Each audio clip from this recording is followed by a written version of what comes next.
Shalom, selamat berjumpa kembali. Saudara-saudara yang kekasih di dalam Tuhan, khusus bagi warga jemaat gereja Masih Injili di Minahasa, sepanjang minggu ini kita akan merenungkan firman Tuhan yang terdapat dalam kitab Mazmur pasal 7 ayat 1 sampai dengan 18. Sekali lagi, kitab Mazmur pasal 7 ayat 1 sampai 18 yang berjudul Allah Hakim yang Adil. Bunyinya adalah demikian, kita baca bersama. Nyanyian ratapan Daud yang dinyanyikan untuk Tuhan karena Kus orang Benyamin itu. Ya Tuhan Allahku, padamu aku berlindung. Selamatkanlah aku dari semua orang yang mengejar aku, dan lepaskanlah aku, supaya jangan mereka seperti singa menerkam aku, dan menyeret aku dengan tidak ada yang melepaskan. Ya Tuhan Allahku, jika aku berbuat ini, jika ada kecurangan di tanganku, jika aku melakukan yang jahat terhadap orang yang hidup damai dengan aku, atau merugikan orang yang melawan aku dengan tidak ada alasannya, maka musuh kiranya mengejar aku sampai menangkap aku, dan menginjak-injak hidupku ke tanah, dan menaruh kemuliaanku ke dalam debu. Bangkitlah Tuhan dalam murka-Mu, berdirilah menghadapi geram orang-orang yang melawan aku. Bangunlah untukku, ya Engkau yang telah memerintahkan penghakiman. Biarlah bangsa-bangsa berkumpul mengelilingi Engkau, dan bertakhtalah di atas mereka di tempat yang tinggi. Tuhan mengadili bangsa-bangsa. Hakimilah aku, Tuhan, apakah aku benar dan apakah aku tulus ikhlas. Biarlah berakhir kejahatan orang fasik, tetapi teguhkanlah orang yang benar. Engkau yang menguji hati dan batin orang, ya Allah yang adil. Perisai bagiku adalah Allah yang menyelamatkan orang-orang yang tulus hati. Allah adalah hakim yang adil dan Allah yang murka setiap saat. Sungguh kembali ia mengasah pedangnya, melentur busuhnya dan membidik. Terhadap dirinya ia mempersiapkan senjata-senjata yang mematikan, dan membuat anak panahnya menjadi menyala. Sesungguhnya orang itu hamil dengan kejahatan. Ia mengandung kelaliman dan melahirkan dusta. Ia membuat lubang dan menggalinya, tetapi ia sendiri jatuh ke dalam pelubang yang dibuatnya. Kelaliman yang dilakukannya kembali menimpa kepalanya, dan kekerasannya turun menimpa batu kepalanya. Aku hendak bersyukur kepada Tuhan karena keadilannya, dan bermazmur bagi nama Tuhan yang maha tinggi. Demikianlah sabda Tuhan. Saudara-saudara yang kekasih di dalam Tuhan, tema perenungan yang dipilih oleh gereja kita pada sepanjang minggu ini adalah Allah adil di tengah kejahatan dan kelaliman.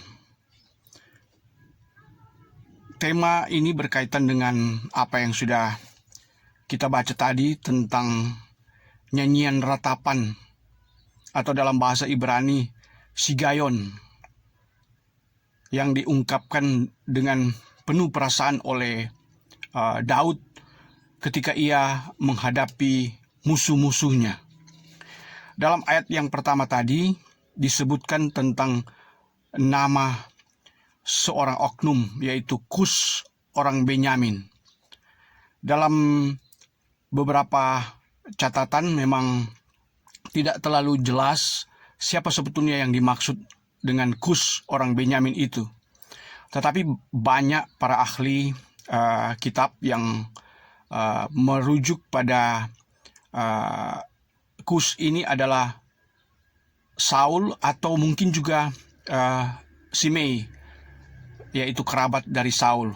Karena Saul adalah orang Benyamin, begitu juga Simei adalah kerabat Saul yang juga keturunan suku Benyamin. Di dalam perjalanan Daud, kita ketahui bersama bahwa ia pernah menjalani suatu kehidupan yang penuh dengan orang-orang yang tidak menyukai dia. Terutama Saul yang pernah mengejar-ngejar Daud. Padahal Daud itu adalah anak mantunya sendiri. Tetapi karena ketakutan dengan kehilangan takhta, ia harus berusaha untuk membunuh Daud sebagai orang yang nantinya akan menggantikan dia sebagai raja di Israel pada waktu itu. Dalam perjalanan Daud kita juga pernah membaca beberapa catatan tentang Daud dalam menghadapi musuh-musuhnya. Seperti juga tadi yang disebutkan adalah Simei yang pernah mengutuk dia. Anaknya sendiri juga, Absalom, yang mau mengkudeta dia dari kedudukan sebagai raja. Belum lagi dengan bagaimana ia pernah melawan Goliat, orang Filistin. Dan masih banyak lagi sebetulnya musuh-musuh yang harus dihadapi oleh seorang Daud. Kita bisa membayangkan seorang Daud yang terus-menerus mengalami banyak tantangan dan penderitaan. Bahkan ia terancam nyawanya oleh karena musuh-musuhnya. Dalam kehidupan sehari-hari, kita juga mengalami banyak musuh mungkin dalam kehidupan kita. Bisa saja musuh itu ada di antara kawan-kawan kita. Bisa juga musuh itu adalah orang-orang yang ada di atas kita. Bahkan juga dalam kehidupan sehari-hari kita melihat berbagai kekerasan yang terjadi, baik kekerasan fisik maupun kekerasan verbal. Dalam kehidupan beragama, kadang-kadang juga sebagai orang-orang percaya kita menghadapi tantangan dari mereka yang mengatasnamakan agama, lalu membenci kaum minoritas, membenci kita dalam menjalankan ibadah kita. Ini semua menjadi perenungan bagi kita. Tetapi seperti yang dikatakan oleh Daud, dia yakin bahwa Allah itu adalah Allah yang adil. Maka dia akan menghukum setiap orang yang memusuhi kita. Ini satu kepercayaan, ini satu iman yang diyakini oleh Daud bahwa Tuhan akan melakukan tindakannya terhadap orang-orang yang tanpa alasan memusuhi kita. Itu terjadi dalam banyak hal, baik itu dalam kaitan dengan musuh pribadi, tapi juga musuh komunitas. Artinya banyak orang-orang yang memusuhi kita sebagai orang-orang yang percaya. Ini satu catatan yang kita bisa ambil dalam kehidupan sehari-hari. Ada oknum-oknum tertentu yang mungkin hanya kita bisa ungkapkan dalam doa. Ada si A, si B yang seringkali memusuhi kita tanpa alasan, bahkan dengan menyebarkan kata-kata kebencian. Kalau kita baca juga di dalam banyak media sosial, perkataan-perkataan yang pedas, penuh dengan kebencian yang kita bisa saksikan setiap hari. Tetapi sebagai orang yang percaya, kita juga seperti Daud meyakini bahwa Allah adalah Allah yang adil. Dia pasti akan memberikan hukuman terhadap orang-orang yang melakukan kejahatan dan kelaliman.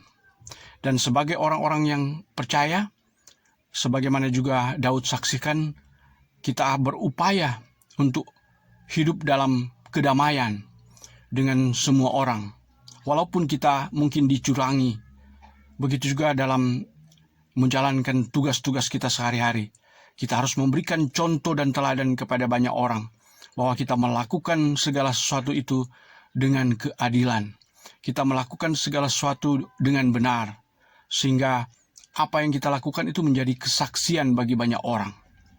Dan marilah kita berdoa juga bagi bangsa dan negara kita, agar keadilan dan kebenaran yang ada di negara kita ini tetap ditegakkan. Kita juga berdoa bagi pemerintah, bagi aparat, bagi penegak hukum untuk melakukan tindakan keadilan, sehingga kita merasa nyaman, damai, untuk bisa berbangsa, bernegara, bermasyarakat, dan juga berjemaat.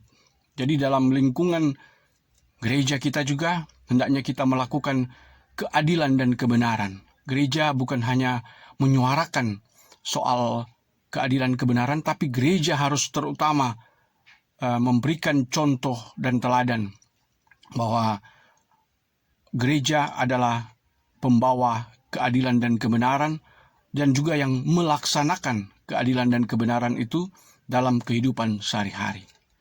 Demikianlah firman Tuhan. Terpujilah Kristus selama-lamanya. Amin.